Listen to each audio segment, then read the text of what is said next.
And hello, everyone, and welcome to Copyright 2.0 Show, episode number 361. My name is Jonathan Bailey, and I am from the website Plagiarism Today, which can be found at plagiarismtoday.com. And joining me, as usual, the real brains behind this outfit at the end of the day, attorney Evan Sherez, who will be reminding you of something very, very shortly. Hey, John, how are you? I'm doing pretty good, Google threw me off when we got started. It gave me a warning I've never seen before that alerted me that we can only be on here for 8 hours. So it's 8 hours, and then we got to get off, buddy. I'm just saying. They're going to throw us out. All right, I'll have to make a few adjustments to my notes we'll have to cut the show notes. I know this isn't going to be easy, but we'll survive. All right, well, as usual, I have to remind everyone that nothing I say in the podcast is legal advice. It's just my general commentary.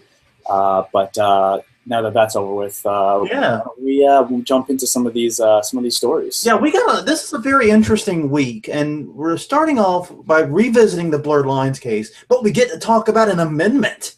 That's something we almost never get to do in copyright law. We're also going to be looking at an Abbott and Costello routine that seems to have caused a bit of a kerfuffle on Broadway. A update in the Jumpman lawsuit over the iconic Nike logo. Paramount is being sued over the musical score to an upcoming Ray Zellweger film. So that follows what we did last week with the other lawsuit in a very similar vein. Then we have a story that's been getting a lot of traction on Twitter today. In Inglewood, California, targeting a critic of theirs with a copyright claim. And then we look at CloudFlare and their recent objections to what they were obliged to do with Grooveshark. Kim Dotcom gets to keep his cash for at least a little bit longer. And we'll just say this, Louie Louie is apparently not the only song that it's hard to hear lyrics has gotten it into a little bit of legal trouble. We have another example of that today. Cool. But anyways, yeah, that's a pretty good lineup. And speaking of which, did you know, and this is true, Louie Louie, that whole kerfuffle about what was in the lyrics could have been solved very quickly if the FBI had just looked at the Copyright Office registration for the song. Really? Because they went into this whole lengthy investigation, lots of hearings, interviewing people, eventually basically kidnapping the people in the band to interrogate them when the actual lyrics were on file in the Copyright Office. Wow, that's surprising. Are you sure that those lyrics were for the sound recording? Or was it its own? That's true. At that time, it would have been for the composition anyways, because you couldn't register the sound recordings. But you can at least assume they would have started there, but apparently they didn't even look at them. But then again, maybe they thought they couldn't trust it. I have no idea. I'm not in the head of the FBI. They're in mine all the time. But yeah, so starting off this week, Blurred Lines. We recall this case involving the estate for Marvin Gaye, as at least in the jury trial phase, bested Robin Thicke and Pharrell Williams, getting them to pay, or the jury ordering them to pay $7.4 million in damages. However, the jury let off some people too, including Universal Music, the rapper T.I., who was the third person in the Blurred Lines video that no one remembers who he is, and a couple other people involved with the distribution of the song. And right. Okay, go ahead. And yeah, that's the confusing part that gets us into a little bit of trouble. So you did mention earlier we are going to be talking about an amendment, and it's not the one that we usually think of, not the part of the Constitution that we usually think of related to copyright, which is Article 1, Section 8, Clause 8, which is the copyright clause of the United States Constitution, which says that in order to promote the progress of science and useful arts by securing for limited times to authors and inventors the exclusive right to their respective writings and discoveries. That's the copyright clause. That's not what we're going to be talking about today. No. Well, we are, but only tangentially. The main topic today is the Seventh Amendment right to a jury trial. So in addition to what you were mentioning earlier, John, about the underlying facts, here's what we know so far. During the course of the trial, the court stated that if one of the parties, e.g. Pharrell or Thicke or Robin Thicke, were found liable for direct copyright infringement then therefore the rest of the parties, Universal and Harris, who are either copyright owners or part of the distribution chain, could also be found liable. That's a statement that the court made. And so as the trial moved on, eventually the jury found Farrell and Thick liable for direct copyright infringement, while not finding Universal and Harris. So we have this legally inconsistent ruling, and here's why it's legally inconsistent. The question at hand was, does the substantial similarity in copying exist between Got to Give It Up and Blurred Lines? And if so, there's liability, because it wasn't really in dispute that these four parties were part of the distribution chain. Everyone admitted that they distributed the song. And it'd be kind of hard to deny. Their name was on the damned liner notes. Right, there's no denial. We all distributed the song. The dispute is whether it's substantially similar and whether there was copying. Now, here's where the Seventh Amendment comes in. The Seventh Amendment basically says that you have the right to a jury trial, and this has several connotations, including that if you go to a jury trial and they find a certain way, you can't just get sued again. Well, let's just try this again. That can't happen. And also it has the connotation that if you go to a jury trial and they find a certain way, if you sued and then you want to sue another party for that same underlying facts and a jury found one way, you can impose that finding onto the next party. So, as we mentioned earlier, the gays who have went to trial and had a jury find substantial similarity between Blurred Lines and Give It Up, they're looking for a ruling that says that, hey, since Universal and Harris are admitting to distribution, and these are the exact same underlying facts, this is the same issue of substantial similarity, it's undisputed that they distributed it, then, by the Seventh Amendment, we can just get this injunction applied to them as well. This relies on a case called Lockheed Martin versus Network Solutions, which says, quote, courts have long held that in patent, trademark, literary property, and copyright infringement cases, any member of the distribution chain can be sued as an alleged joint tortfeasor. This comes from the principle of joint and several liability, which says that when multiple parties can be held liable for the same event or be responsible for the same event, a person who is wronged can be awarded damages or collect from any one, several, or all of the liable parties. So since there's no dispute over the distribution chain, they're saying, hey, we should be able to collect from any one of these guys as it's undisputed that they've all distributed it. Real fast, I have to point out that case and that this reference to it is probably the only time Network Solutions has been relevant to anything in the past 8 years or so. So we should just have to give a shout out for Network Solutions. All right. Yeah, Network Solutions, I have actually no idea who they are. Oh, you don't? Oh, wow. You were not on the internet in the early days. It used to be they were the only company you could get a domain from. They had a monopoly on domain names. And then when that got broken up, amazingly, the price of domain names plummeted way down. It went from like $35 per year to I can get it now for like $9. So, yeah, Network Solutions. So that's one side of the story here, is that we've got an identical set of facts and circumstances, a ruling in the gays' favor, and they want to use that ruling and the Seventh Amendment to have these other two parties who are, clearly part of the distribution chain and therefore joint and severally liable according to the case law. They want to have them included in the injunction that they're seeking.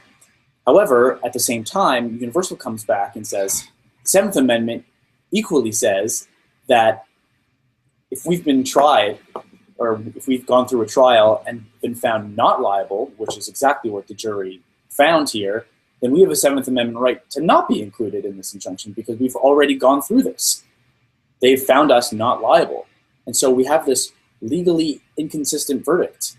And Universal thinks, and I actually agree with Universal, that we have this legally inconsistent verdict where there's four parties and two are found liable by a jury for copyright infringement and two are not, even though they're all in an identical fact pattern. and they were all done the same thing. They've all distributed. The reason that this happened is that because the jury didn't really, in their hearts of heart, feel that there was substantial similarity on an extrinsic level, but merely they thought that Pharrell and Thicke intended to copy the song and are thus punishing them and not the other two parties who are merely down the road involved.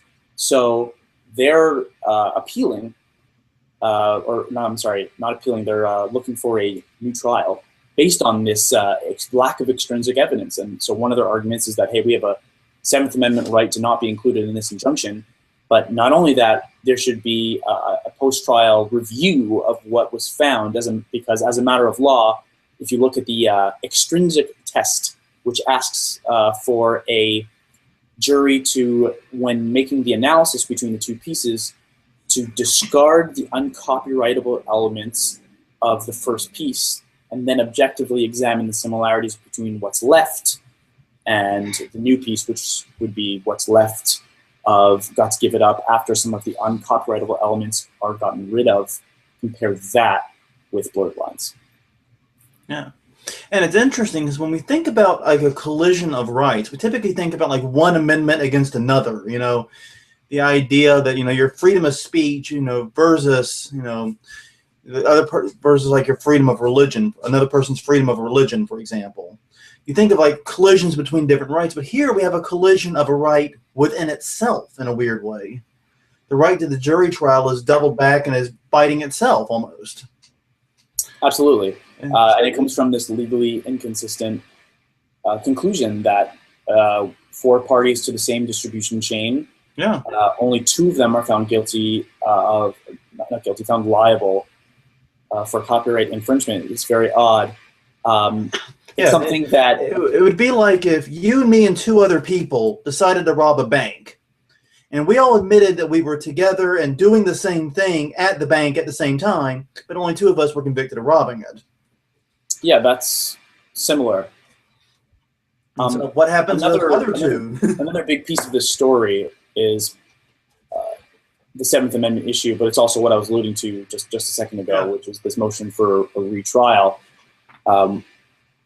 There are a number of errors made, at least that's what Universal is alleging, which is that while there was a huge battle to distinguish what was in the sheet music as opposed to what was in the sound recording, and you and I discussed that quite a bit, what they didn't do was instruct the jury on the unprotectable elements of the Give It Up song.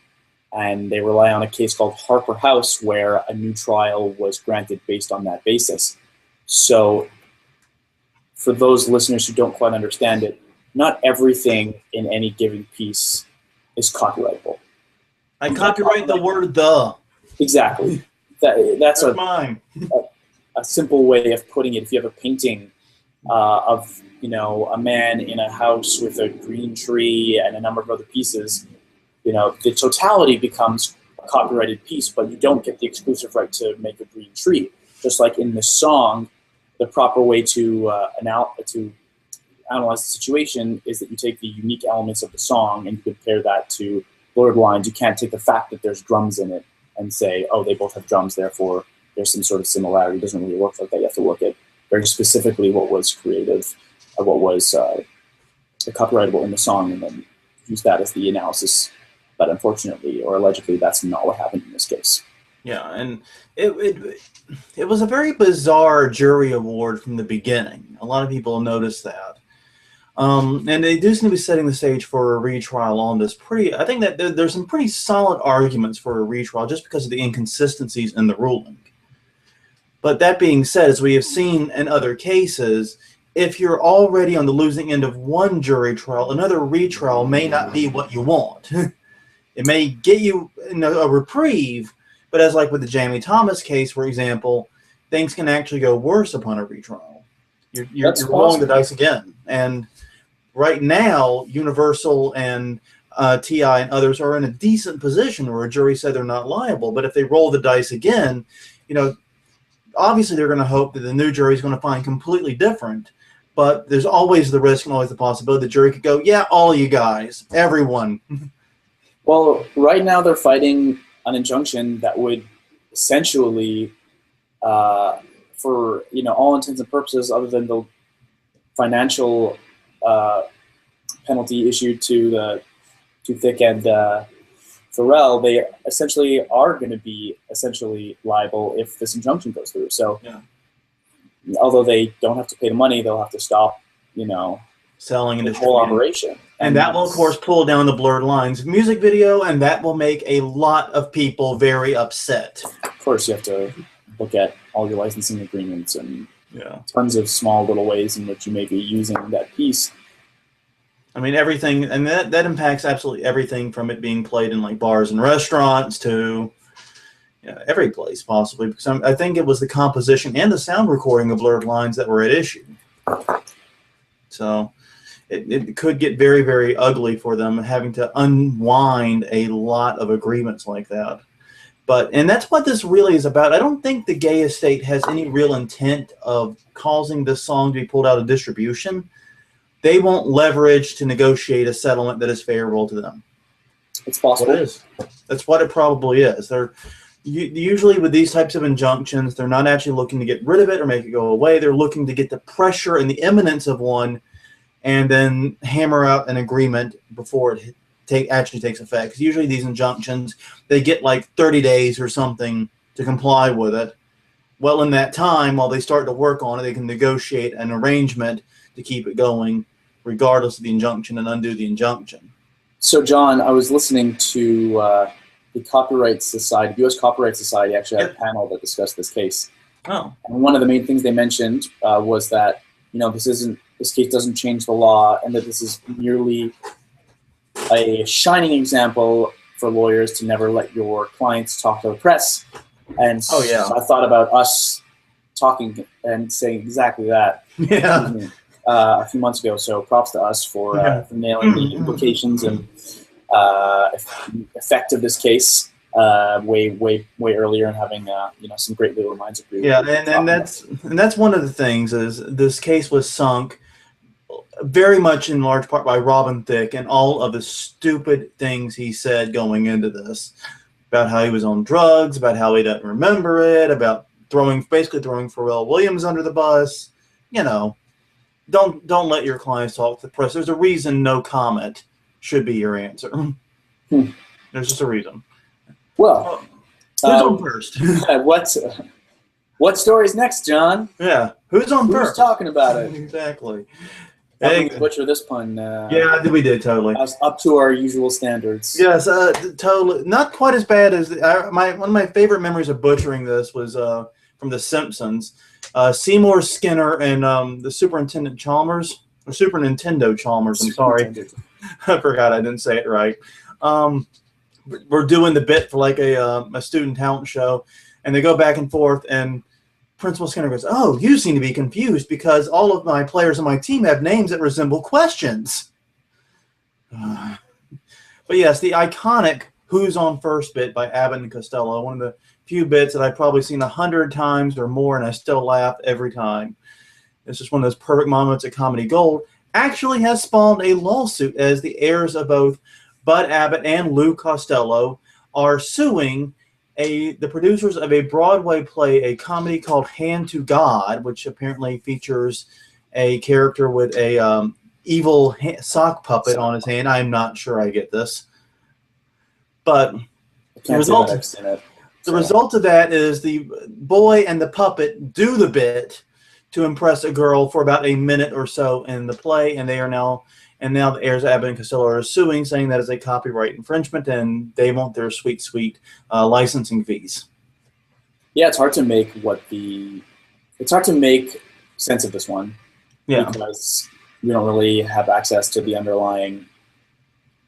Well, and the challenge is since it's a Broadway play, there's no recordings of it legally online, and we can't see what they did.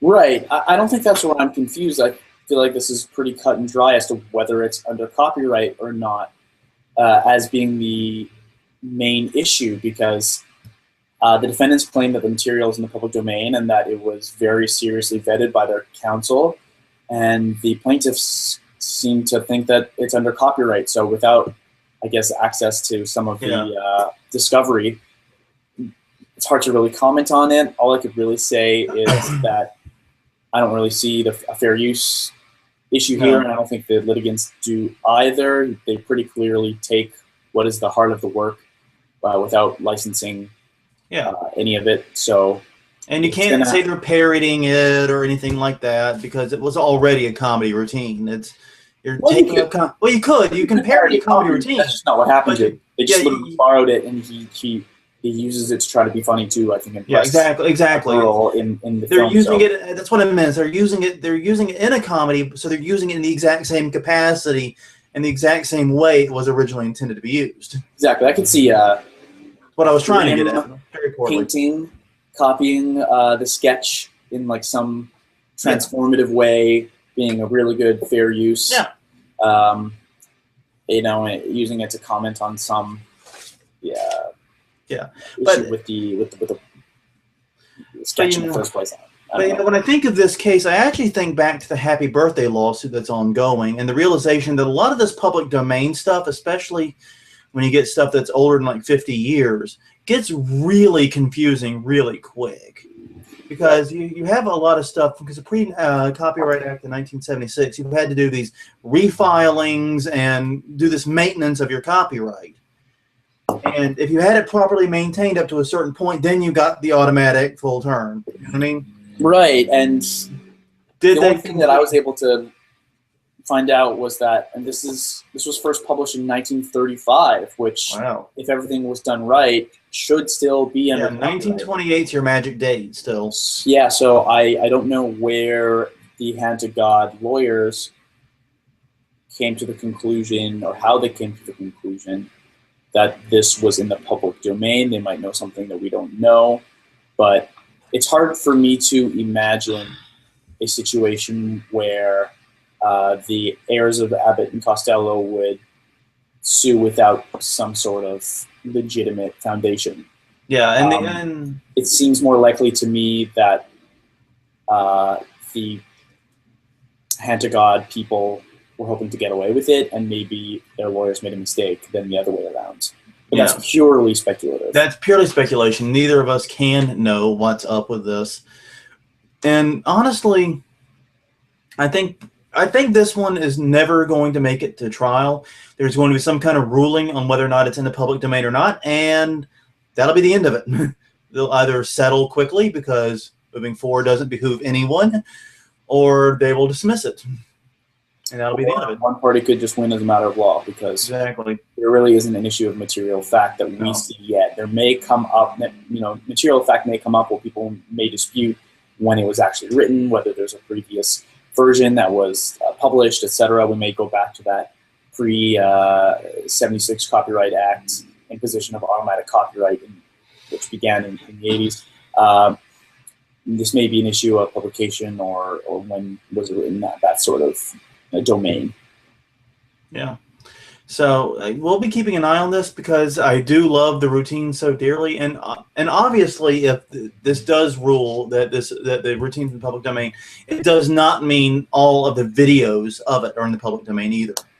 The actual performances of it that we see, like in this YouTube clip, actually here on the New York Post website, would still be copyrighted, because those would be separate, but you would be able to perform the routine or publish text versions of it, etc., at your leisure as you desired, if it were. Right. That's the idea. It doesn't necessarily center around everything to do with... Right. Well, those later performances become derivative work questions. As and you have to separate out what is copyrightable and what is new versus what is public domain. And it becomes a little thornier, but with the videos, obviously the visual performance would be, and the spoken part would be public domain. Would be obviously a quick way to look at it. So, Jumpman. This lawsuit has me fairly confused, and I'm hoping you can help me sort through it. Basically, there's a photographer out there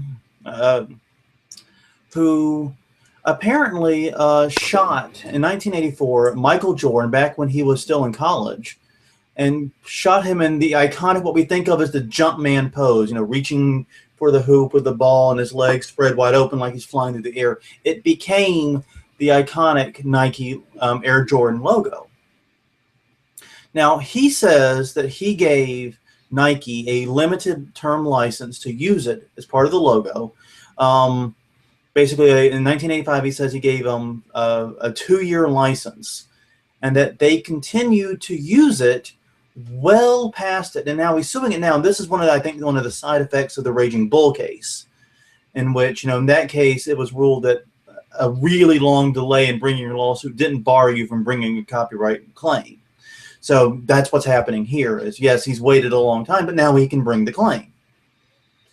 And so he's arguing that the continued use of his work is an infringement and he is owed damages, basically.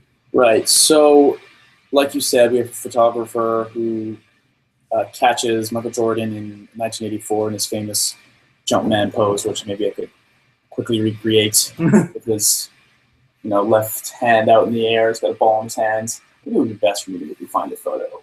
I think I would probably do it better justice than I could.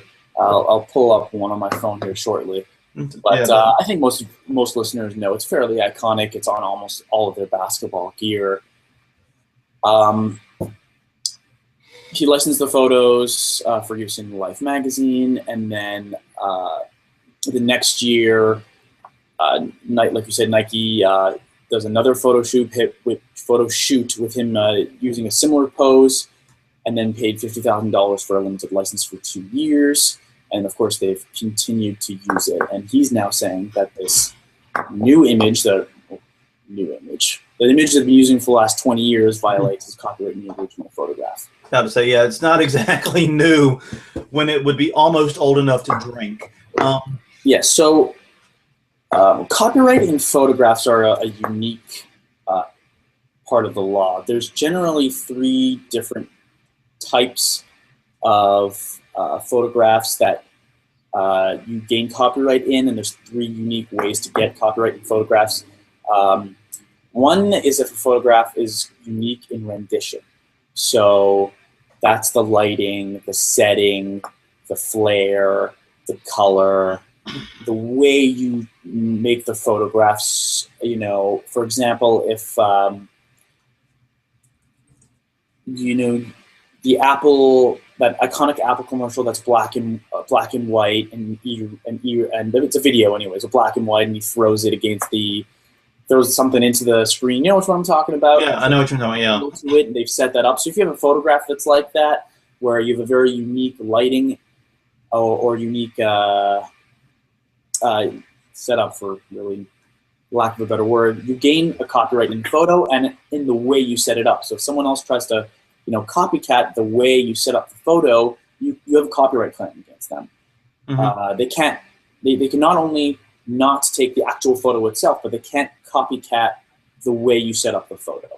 And that's one of the wider copyrights you can get in a photograph. The other one would be unique in timing. A photograph that's unique in timing is that, let's say you catch a deer jumping at sunset.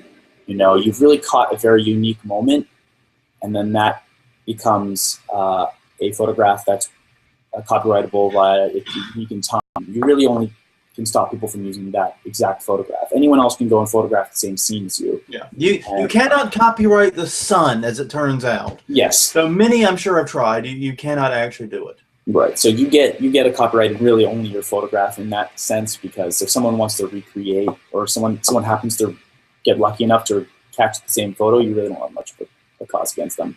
And then the third one is the creation of a subject. So if you are putting 6 people in a certain form, and this goes to what's actually in the photo rather than the style. Mm-hmm. That unique rendition is about the style. Creation of the subject is about actually setting up the people. So you have 6 people in a pyramid form, and you have them thumbs up with their legs in the air, then you have a copyright on that, on not only with your photograph exactly, so if somebody takes your photograph and uses it, mm-hmm. but generally in what you've created, the whole 6-man pyramid with their legs in the air and with their thumbs up. Does that make sense? Yeah, absolutely. So that's a very, very good way of looking at it. So how do we apply this to Jumpman? What we've learned? Well, he certainly didn't create the subject. So we have here it's a unique in timing. He caught this unique situation with Jordan taking his basketball in his left hand, which is something he doesn't normally do, out in the air, and he caught him in a very unique situation. And he's trying to claim that this very unique photograph that I captured with Jordan with his ball in his left hand, you copied exactly this unique timing that I found, and you didn't get him to do it again. You just copied exactly what I got, and that's the basis for, I think, his copyright claim. Yeah, and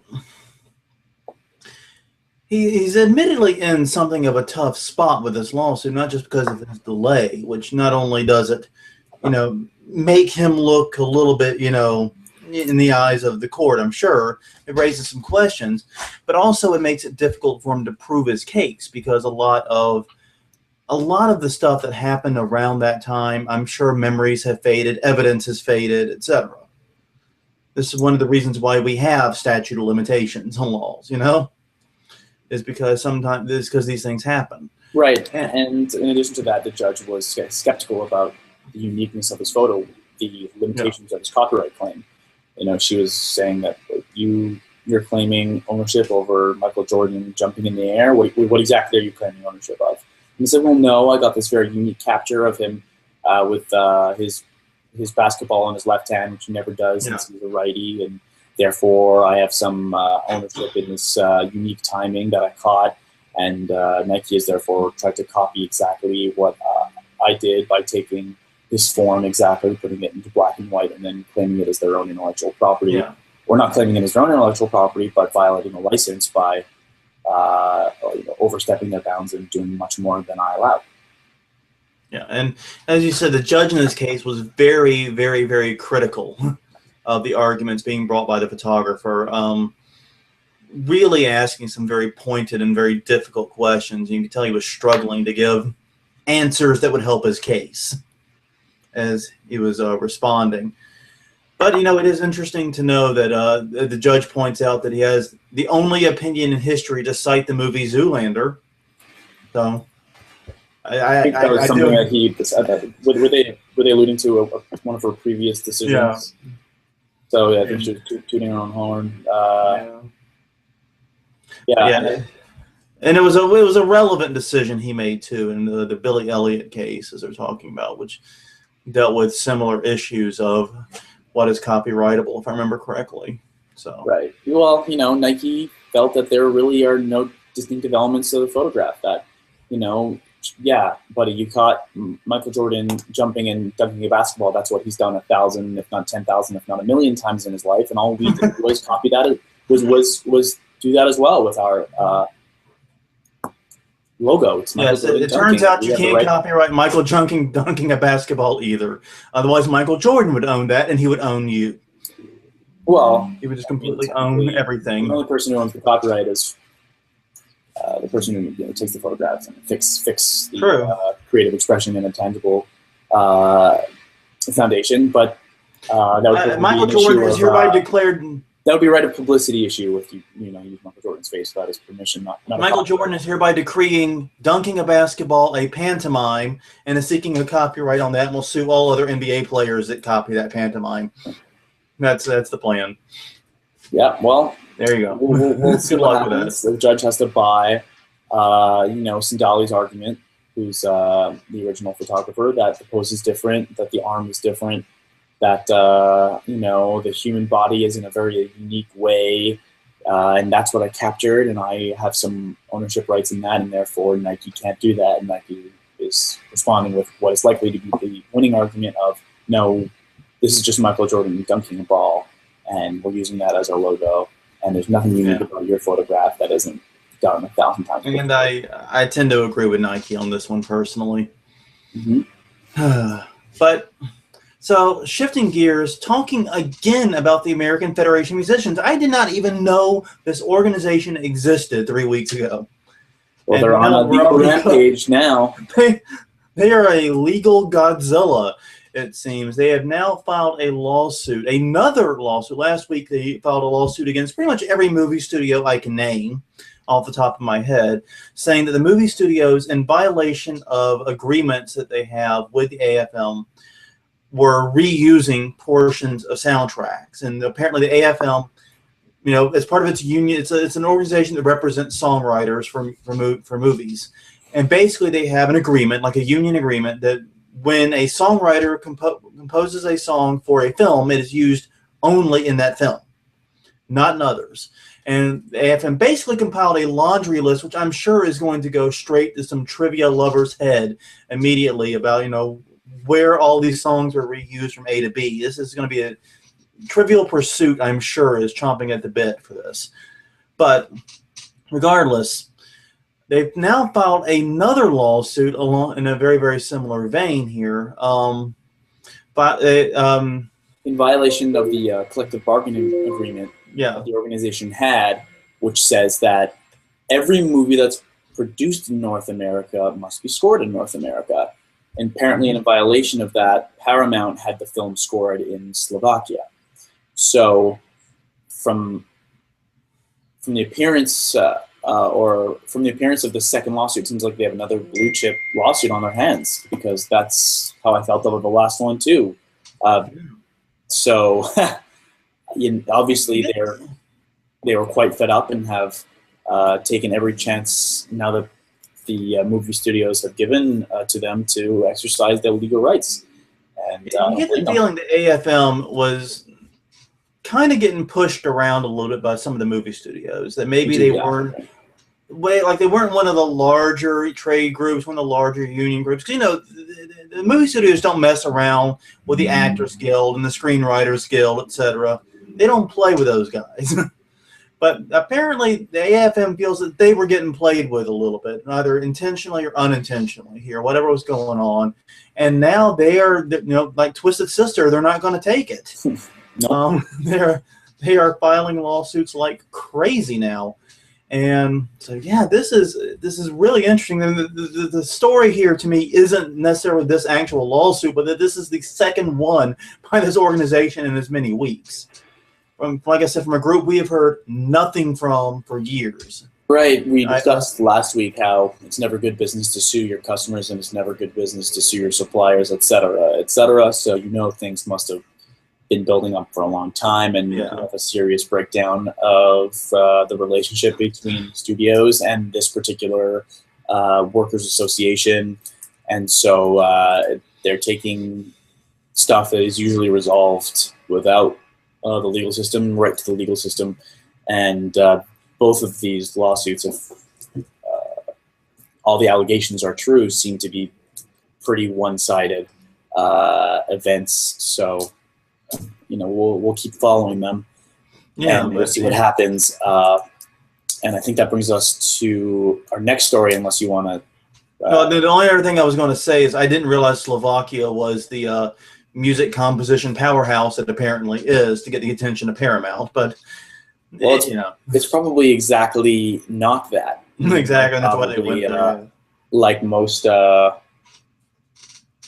Like most places where employers go for cheaper labor, it's an up and coming, to put it nicely, type of labor market. And so that's probably why they went there. It was probably cheap. And at the same time, the Slovakian composers were probably extremely talented, but not in a normally used destination for the film industry scoring. So anyways, I digress. This is the story I think we were talking about before the show that we really wanted to talk about, because it's just unbelievable. This is crazy pills to me. This is absolutely insane. And it's going to be a long day when I find myself completely agreeing with Tech Dirt and other sites that alike. I agree with you. So we have the Inglewood mayor suing an activist for criticizing him on a film. The mayor's name, by the way, we should add, is Butts. He is Mayor Butts. If you just want to insert your own joke here before we move on, I have to throw that out. It's too easy. I can't. It is. I don't First name Seymour. I mean, what? But yeah, sorry. Yeah, he is suing an activist, is how he describes himself. And basically what apparently this activist did is he did a video that was very, very critical of the city and its leadership, and he used footage from the city council meetings, which, that sounds like the most boring YouTube channel ever created. I'm just saying that right now. If you have ever been to a city council meeting, you know what I'm talking about. So apparently they put them all online and they make them available. And so he chopped them up and made a video very critical to the city. And now the city is suing for copyright infringement of their videos. And I'm floored.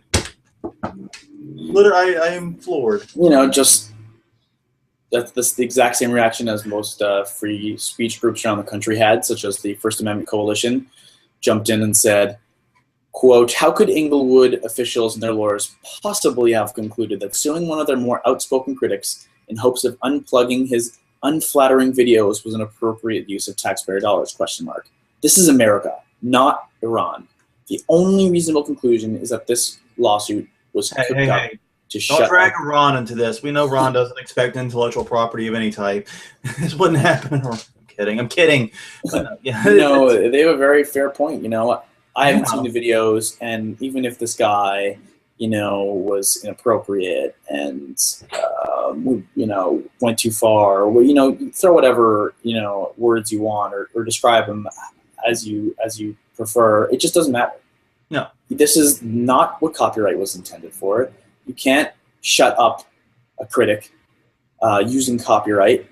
This is, you know, the clearest case of fair use that I've seen in a very long time. It is literally the most protected type of speech. If you're going to talk about fair use, it is literally the most protected type of speech. Exactly. This commentary and criticism for political purposes. That's literally like every checkbox you can hit on the fair use test. The type of use you can hit with that. The First Amendment lives within copyright, within the fair use doctrine, and this is its intended use is primarily, well, not primarily, but certainly.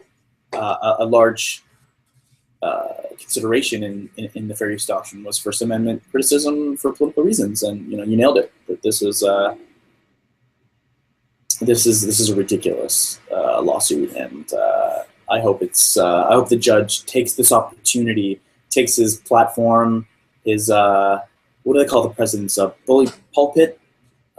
Is that the term? Takes his pulpit. The bully pulpit, yes. Bully pulpit, and sets these city councilmen straight. Yeah, and the news story that came out literally just as we were getting ready to go to air is that the city council, or I should say the mayor, spent $50,000 of taxpayer money on this case.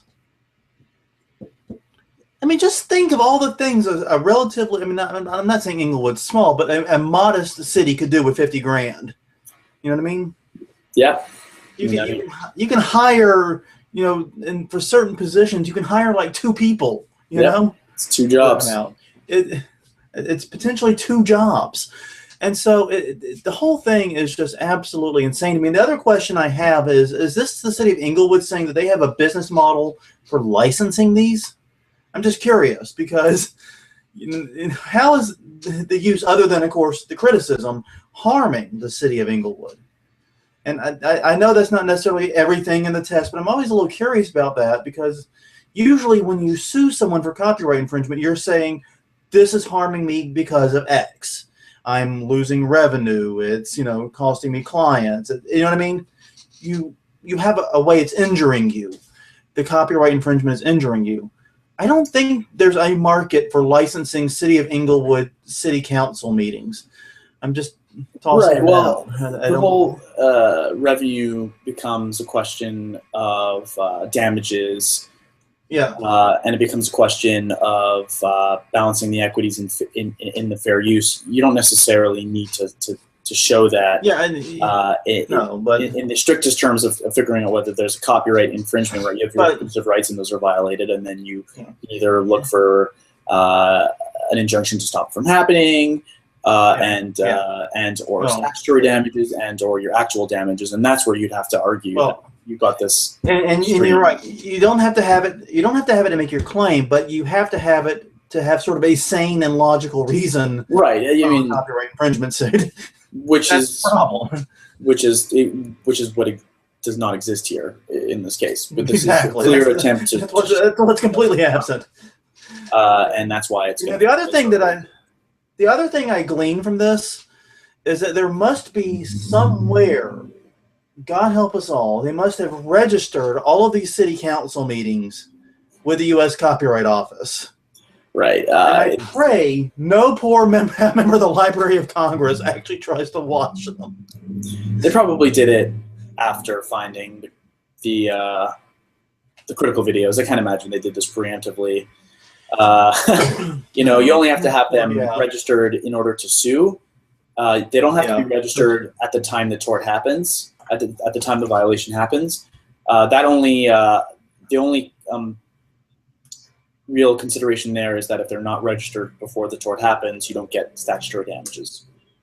Which are, of course, what you want in a case where there's no actual harm, but no monetary harm. That really limits your actual damages. They're not here for money. No, they're not. It's very clear they're not here for money. And that's one of the things I'm trying to beat around the bush and get at. And the other thing that I've been asked a couple times, and I want to clarify, is everyone seems to think that works of government are public domain. Now, works of the federal government and by its employees are automatically public domain with some restrictions. Like, for example, the federal government can hold copyright provided by contractors and other odds and ends. But, this is why all your NASA photos are public domain, basically. But state and city governments do not play by those rules. They don't have to. Some do. Some voluntarily do. But state, city, county, town, village, whatever governments do not have to release everything. Not everything's not automatically released in the public domain. They can hold copyright in their work. And this is actually an ongoing issue where some states are copyrighting their laws of all the horrible things to try to prevent people from, making copies of, and are using that as a means to license their laws out to lawyers and so forth. So, states and cities, counties, parishes, whatever, can hold copyright. All right. This case is Thanks crazy. for that. This is thanks for that, Esquire. No. Thanks for the. It's a very interesting story, and I'm going to be following this one very closely because, like I said, this is one of the few times in my life everyone I know involved in copyright, regardless of their viewpoints, agreed instantly. I know no one on the side of the city of Inglewood, literally no one. I do not know a single person, other than apparently Mayor Butts. I'd have to. Well, I'm very interested to know who their lawyers were, whether this was a private firm that they contracted out. This must be a private firm that they contracted out to because they spent $50,000. I can understand maybe like a new city councilor right out of law school and didn't know a thing about copyright, maybe making this mistake and agreeing to file it. But if they spent $50,000 in legal fees, that means they must have hired outside counsel. And if they hired outside counsel that specializes in intellectual property that filed this, shame on them. And and I agree. Let's move on to our next story. In fact, before we get too upset, talking about Grooveshark and CloudFlare with this one. Now, remember, Grooveshark was shut down. The real Grooveshark was shut down last month as part of a settlement between it and all the record labels that were basically, stabbing it to death in the courtroom with little tiny pocket knives. But as is sometimes happens with these things, another Grooveshark, an imposter Grooveshark, if you will, emerged. And even though it really was just a sort of a reskinning of another not necessarily popular, but another existing and established MP3 music listening to music site, basically the RAAA and so forth were none too pleased about seeing another site with Grooveshark's name, and so they targeted it right off the bat. Right. Now, Grooveshark used a service called CloudFlare, and are you familiar with CloudFlare? No. Let me jump in with something, and this really quickly. We talked about this last week that there was this copycat service that had come up, and that the RIAA sought an injunction, and so quick update, they got it. We talked about this last it. week. They got it right away. But the problem was that the domain was registered in Switzerland, which led to a number of delays, and the site remained up. And so, as you were alluding to, this alternative route to get to the site was using this was going after the service called CloudFlare, which I've never used. I actually didn't know what it is, but from what I understand, it optimizes the speed of websites and allows internet users to connect to those sites without having to type in their actual web addresses. It's like a quick link to some of these to various websites, and it speeds them up as well. Does that sum it up? Yeah. It's a large part of what CloudFlare does. Basically, if you host a site, it exists on like one computer, one physical server, wherever that may be, whether it's like at GoDaddy or Bluehost or wherever, it's on a single machine. And everyone that wants to connect to your website connects to that machine and they get your website. What CloudFlare does is it has a distributed network of servers all over the world. And those servers check your website and they say, okay, we've got the data. And then when anyone goes to visit your website, instead of going to your server, they go to CloudFlare servers. And since those servers are geographically dispersed, it's faster. And since they're loading cache data, it's also faster. And also means lower bandwidth for you because CloudFlare only has to check your site once. So if like 3,000 people come to your site for a post, you get like /dot. And wow, is that still a thing? If you get like the front page of Reddit and you got thousands of people coming to your site, they'll load it once from your page, or once every hour or so at least, and then the other views will just be straight from their cache. So you save a lot on bandwidth and time. Now, that's something that's known as a content delivery network, or CDN. And what's interesting about it is, on one hand, that's really great for you as a webmaster. Your bandwidth costs are reduced, your site is sped up, and CloudFlare is actually free on its most basic level. The bad news is if you're someone on the outside trying to shut down a site and they're using CloudFlare, all your hosting information points right to CloudFlare itself. So basically all you see when you go to check who is hosting the site, where is it located, all you see is CloudFlare, because those are the servers facing you. And that leads to this instance here where they wanted to shut down Grooveshark, but obviously they couldn't do it directly because it was behind CloudFlare. Now, CloudFlare made the argument that they were not impacted by this injunction because they were an automated service, which they kind of are, I guess, and therefore they had no obligation to stop providing a service. And besides, CloudFlare argued if we removed it, that would just send all the traffic back to the main server and it wouldn't go down. Well, the court basically laughed CloudFlare's claims right out. The court ordered them to stop, serving Grooveshark, and the minute they did, the new Grooveshark went down, and still has not returned. So, it's an interesting service, but they've made a lot of really weird claims about how not only this injunction, but also the Digital Millennium Copyright Act doesn't apply to them, because they view themselves as an intermediary closer to an ISP rather than a web host. Right, but the judge disagreed. Like a stretch because the judge disagreed in this case, definitely. Yeah, he claimed that CloudFlare service helped improve the performance of Grooveshark and must be bound by the injunction as well. And CloudFlare, complied and pulled its services and access to the site. It's almost analogous to a DMCA type situation. Yeah. Where this service kind of is available to anyone and everyone without any active participation on behalf of CloudFlare. They don't actually go in and add your site to their service. It's an automatic thing, and so yeah, but they are hosting your content nonetheless. The images, exactly. And the static files, etc. Yeah, they are hosting for you. And it's interesting. I've always found it interesting that CloudFlare kind of made this automation argument, because there are a lot of services on the web that automatically do things for me. If I, use Dropbox, everything I put into the Dropbox folder is automatically put on Dropbox. Mm-hmm. There's a lot of things that happen without necessarily my direct action every time I want to do it. I mean, yeah, every time I post a plagiarism today, it's a direct action. I am typing stuff, I'm uploading images, and I'm hitting post. But there are a lot of things that end up on the internet due to indirect actions or no direct action at all, and that's where CloudFlare sits. And I don't see why they should be exempt from this injunction. I don't see why they should be exempt from DMCA safe harbor, just because it's an automatic process.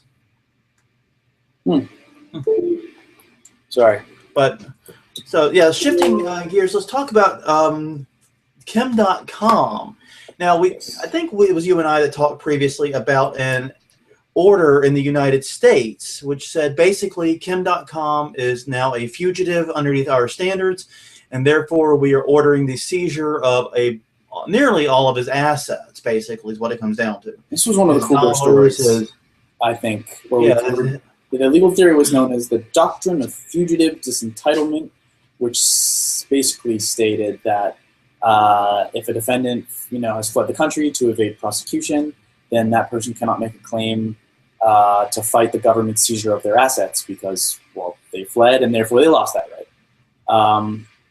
But the Dotcom legal team was fighting this, saying that, first of all, I'm not a fugitive because I never was in the United States, so I never left. I never fled anywhere. But second of all, like a guy who can flee. That's what he should have said. Blow. I know. It was a interesting picture that the news story, the news site shows of him, which was him sitting with cash with like 3 cars. But that was interesting. Anyways, the point of the story is that he fought this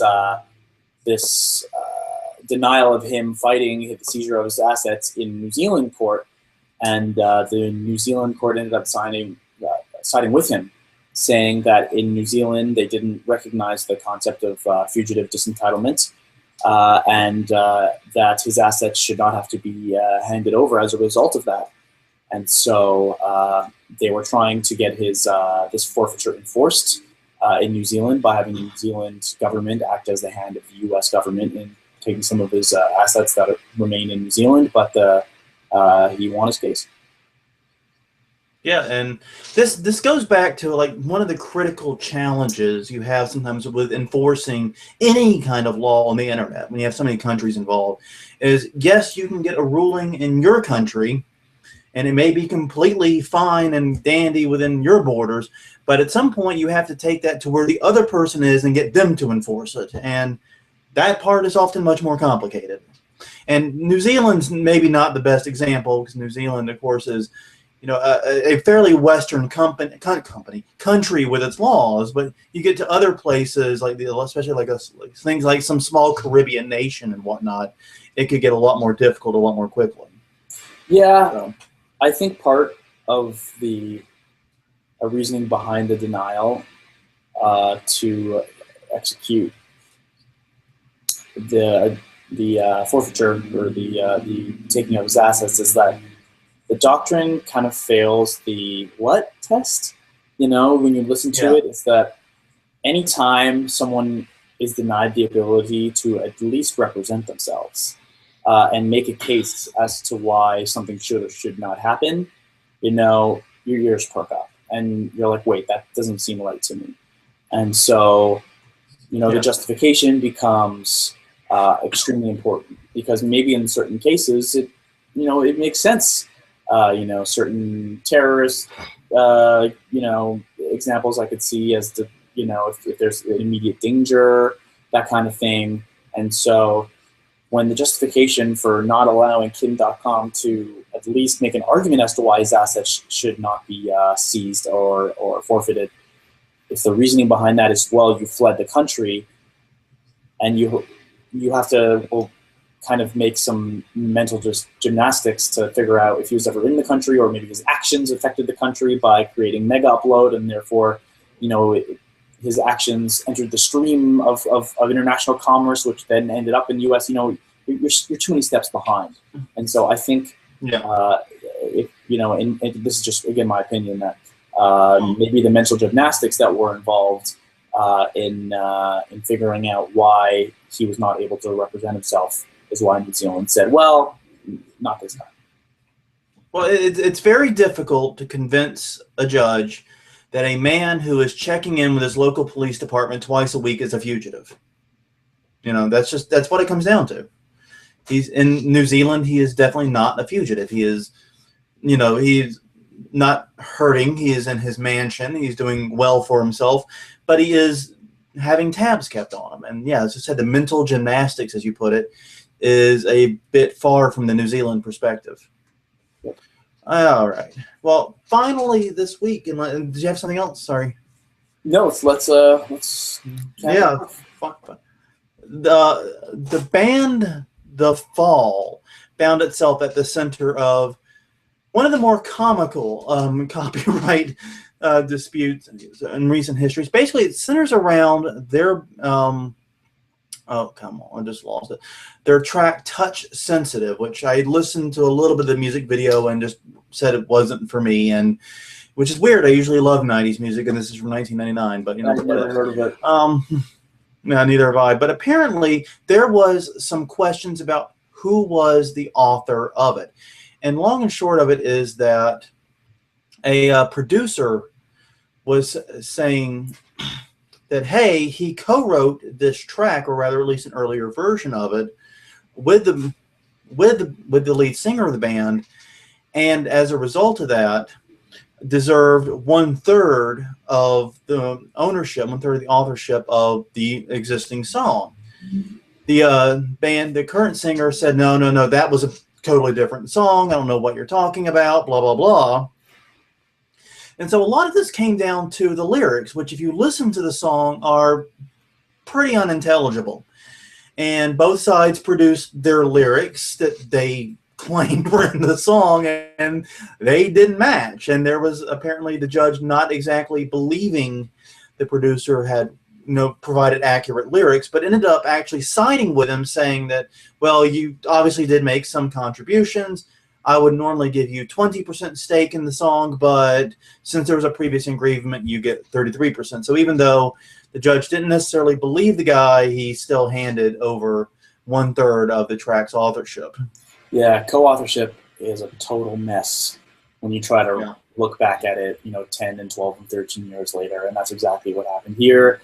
We have a number of different versions of the song and a number of different lyric sheets and then different audio versions, and everyone's got their own story.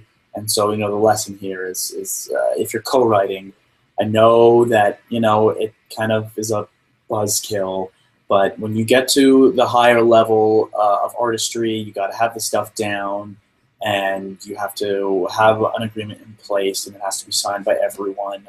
Otherwise, you're going to have this sort of argument over a song that can't possibly be making that much in royalties. I'd never even heard of it, not to make my, not saying that I'm the judge of popular and lucrative music, but it's divided almost 3 ways now, and it's not an extremely popular song. So the lesson is to, as much of a creative buzzkill as it may be, figure out ownership beforehand, have it written down, and you'll avoid this kind of problem. Yeah. And for the record, that agreement does not have to be a work-for-hire agreement type thing where one person owns it. It can be a co-author agreement as long as everyone agrees what percentage and everything and how it's divided up. You just that's exactly it all in writing. That's exactly the type of situation I was alluding to. I mean, it's very rare where it's a work-for-hire situation. That's when you're talking about like a label talking to an artist, et cetera, et cetera. Or you do see it sometimes in new bands where one guy is like the money guy and is sort of the driving force behind the band. He'll sometimes create like an LLC or something for the band, and then the work becomes a work for hire underneath the LLC. I've actually seen that a few times here in New Orleans. Oh, very interesting. It's a bizarre arrangement, but it's getting popular locally. If you want to ensure ownership over the songwriting, sure. Have if everyone sign that kind of agreement, and then you can move forward that way. But that seems like a lot of work. It's not that it's a lot of work. It's like if you when you're in a band, at least from a philosophical perspective, you want it to be a team effort, and so. If you have to give away 5% of all of your compositions to each each member of the band, I would suggest doing that rather than create like a work for hire environment. I agree. I personally agree with that. But there are some groups I know locally that have done similar arrangements before, and I'm not 100% sure why. And I'll tell you one thing these groups have in common: they were founded by lawyers. So maybe that has something to do with it. When you're a business lawyer, you look for a business lawyer solution. Maybe that's what it comes down to. Well, okay, quick thing for you. You mentioned you're not the judge of popular and lucrative music, so I'm obviously going to quiz you on it. And mind you, the answer to this quiz I got from only a moderately reliable source, so I don't completely vouch for its authenticity. But according to this one, but it makes a lot of sense for reasons you'll understand. What song has generated more revenue when you look at all the possible revenue streams combined than any other? And don't say happy birthday or I will find you and hunt you down.